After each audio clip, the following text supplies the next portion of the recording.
Bonjour à vous, chers choisis de Jésus. Aujourd'hui, dans le message 44 du 3e volume, nous allons réfléchir sur les différents moyens que le Seigneur met à notre disposition pour être purifiés. Il est important de prendre conscience que nous avons tous besoin de purification. Parce que premièrement, nous avons tous péché et deuxièmement, nous avons tous vécu dans ce monde qui a voulu se construire sans Dieu. Car la civilisation du 20e siècle, dans laquelle nous nous retrouvons encore, est une civilisation qui a voulu se construire sans Dieu. Alors nous sommes tous plus ou moins influencés, endoctrinés, pollués par ces pensées de laïcisation qui ont voulu nous construire sans Dieu. Alors, pour être purifié, on nous dit ici, il faut passer par le feu de l'amour et de la souffrance. Alors, voici le texte, mon tout petit. De plus en plus de cœurs sont en voie de transformation. Ça, c'est ce qu'il me disait après avoir prié pour quelqu'un. Les oui donnés avec empressement et sans condition sont d'une puissance éclatante. Les oui sans condition, donnés avec hésitation, crainte et timidité, sont aussi d'une grande puissance. Le oui sans condition est toujours déclencheur d'une vie nouvelle, même si la personne ne le reconnaît pas immédiatement. Et ça, je reçois de plus en plus de témoignages de gens qui me disent ça, que c'est surtout après un certain temps qu'on a donné notre oui au Seigneur qu'on voit les transformations qu'il a fait en nous.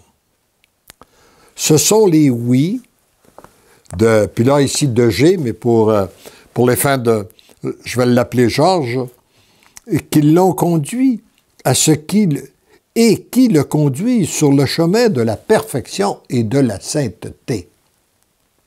N'est-ce pas le chemin que nous sommes tous appelés, en tant que baptisés, suivre le chemin de la perfection et de la sainteté? Georges, fils bien-aimé du Père, toi qui es choisi pour une belle et grande mission qui te sera révélée progressivement, en avançant toujours plus profondément dans la volonté de ton Père. Tu dois ignorer pour le moment ce que le Père veut accomplir à travers toi. Voyez-vous, nous avons souvent tendance à tout vouloir savoir, comprendre tout ça. C'est pas important de savoir. Là, il dit même, tu dois ignorer pour le moment ce que le Père veut accomplir à travers toi, afin que tes pensées, tes désirs et tes prières soient associés à la divine volonté. Il veut que nous soyons associés à lui. C'est l'union de ton cœur avec le mien et celui de ma Sainte Mère qui te conduit dans le cœur du Père. Pour entrer dans le cœur du Père, il faut être complètement purifié. Pour être purifié, il faut passer par le feu de l'amour et de la souffrance. Et lorsque ces feux deviennent trop brûlants, pour toi, empresse-toi de me les remettre, tu verras que mon joug est léger. Et on retrouve dans un autre enseignement où il dit, bien, plus tu vas accueillir le feu de mon amour, bien, moins tu auras besoin du feu de la souffrance. Mais c'est l'accueil que tu fais de l'un comme de l'autre qui produisent des fruits.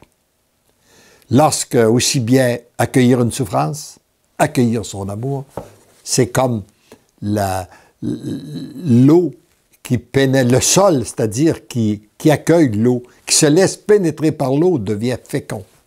Et nous, en accueillant une souffrance, ça permet de devenir plus fécond. En accueillant son amour, ça nous permet de croître, de faire croître davantage l'amour qu'il a mis, qu'il a déposé en nous.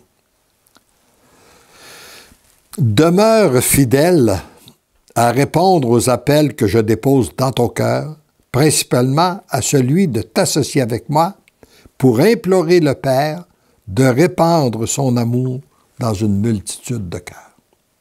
Voyez-vous, ça c'est une mission qu'il donne à tous ses enfants, à tous ses choisis, qu'il nous demande de demeurer fidèles pour s'associer à Jésus, pour implorer le Père de répandre son amour dans une multitude de cœurs.